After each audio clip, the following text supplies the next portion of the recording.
Why on earth should the mother then desert her children and be forced out to work? And the other part to that is, why would men tolerate that? Why aren't men aware of this situation, or more men aware of it? Well, here lies the tragedy. 30 years ago, I was trying to talk to men and warning them and saying to them, if you do not watch out, this political ideology, this whole concept of radical feminism will spread, and you will lose your homes, your incomes, and your families and your children. And they laughed, because as far as men are concerned, they didn't take responsibility for relationships. What's going on here? Men thought this was equality, so they sat back and let it all happen, and then suddenly realised that they were being shafted. And to this day they still don't. Men who personally suffer a loss because they have become divorced from a virulent wife who's made it her business to see that he never sees his children, they get involved, usually for a short period of time, and they move on. The tragedy is the fathers' movements right the way across the world have never managed to establish themselves as a coherent, powerful source of opposition. Unlike the feminist movement, women are far better than men in networking and organising and working with each other, particularly over emotional issues. Men, I'm afraid, in the dark ages when it comes to this. The destruction of family led by feminists is like a scorched earth policy. Women won't be able to go back from feminism even if they wanted to. The concept of family has been so thoroughly wrecked, they won't know what it is. When children run amok, joining gangs, being violent, committing crime, and generally being antisocial, this strengthens government. They can use the inexplicable problem of wild children to further attack family, create more police officers, increase taxation, and draft new laws to increase their power in society.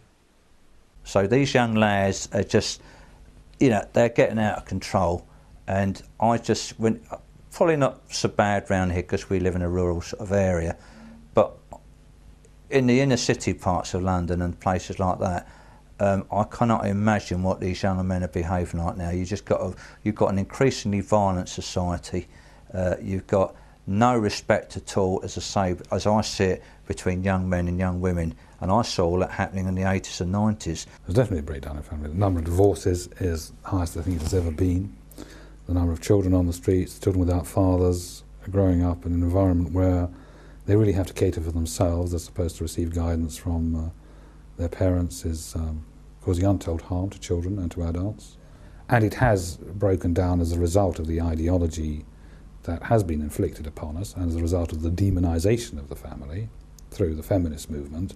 Discipline in the home provided by fathers leads directly to less power for government, fewer jobs in the police and prison industry, and less income from money-making businesses like the NSPCC. My problem with this is that you're putting people in the state more for the rest of their life. You're putting them in the system like criminals. And everything we've talked about are systems of the state. There's this, then you have to report to judges who can then call you in and have you referred, and then there's welfare officers and mediators examining you to find you're wired, that sort of person. It's very Orwellian. And the endless interference because you've just broken up with your missus. Fuck off. Get out of my life. That's it. And save yourself a few quid in the bargain, the state. I generally, what's the problem? The problem is that the government doesn't want to fuck off. It wants people in the system. It needs people in the system.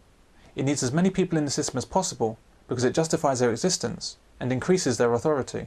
It's about the law being able to, by recognising what's going on, can then intervene more directly in people's private lives. It puts people within the remit of law, and then they can be controlled again. This is why government will frequently deny their own research and claim that fathers are not that important to upbringing, and indeed are often detrimental to the child. Do you think that there's any discrimination against two-parent families in our society today? Yes, I do. I think there's a very interesting paper that was written by Harriet Harman, Patricia Hewitt and Anna Coote in 1990. It was a policy paper for the Labour Party. And one of the remarks that was made with the three women was saying that men weren't necessarily harmonious in family life. And those women are now in positions of great power. I just find it amazing that someone can be in a position like that with the stated opinions that she has. No, she's not even hiding she's there them. for a perfectly good reason to continue with her stated opinions. Ultimately, I mean, this is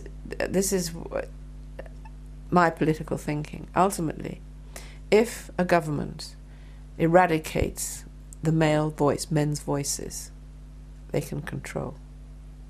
And if society is largely created around women and children, then it's a very easy society to run. Men are mavericks, men are a nuisance. One father, one mother, under one roof with its biological children. That's no longer supported. Something is going on with family life in Western society. Many men are not with mother and child. The question is, why is this happening? What artificial set of circumstances is now driving many men away from family relationships? The pressures are manifold. Men are presented as being worthless in popular media. A long time ago, I asked God to send me a decent man.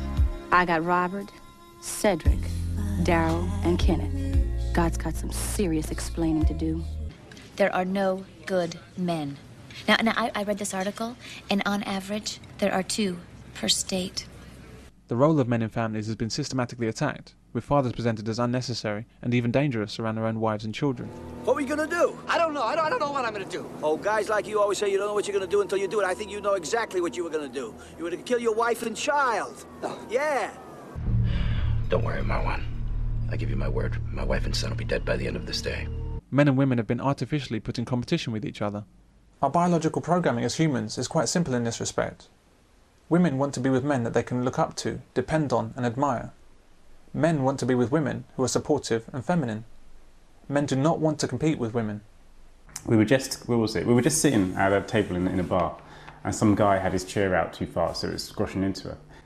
And she completely flew off the handle. It was unwarranted. She turned around and swore at him. I said, "Can you move your blasted fucking chair?" It's like, right, this is not an attractive thing. I'm not feeling it right now. So yeah, that kind of, and I guess that's kind of that kind of masculinity around a woman is unattractive. Yeah, but what would happen if that guy turned around and wanted well, of course he's going to start on me, so he's not going to slap her. She's a woman, he's going to start on me. Nothing to do with me. Actually, no, she probably would have taken it.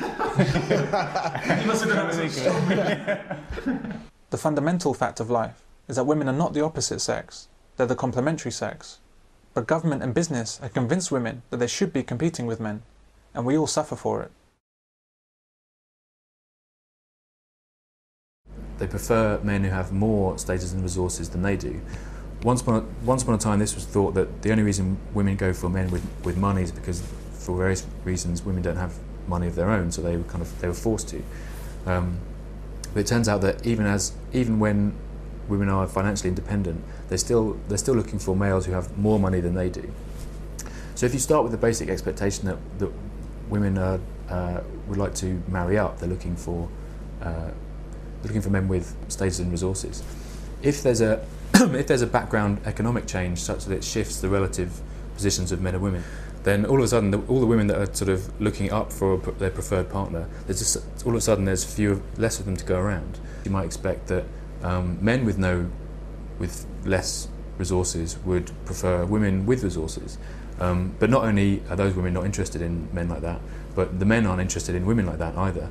As discrimination against men leads to more and more women earning more than men, being more highly qualified than men, and competing for the same jobs as men, the pool of available eligible men shrinks. Feminism has only succeeded in reducing women's options and making them unhappy in their lives. Women want to have children, but they don't want to be with the fathers. This is bad for everyone except social services.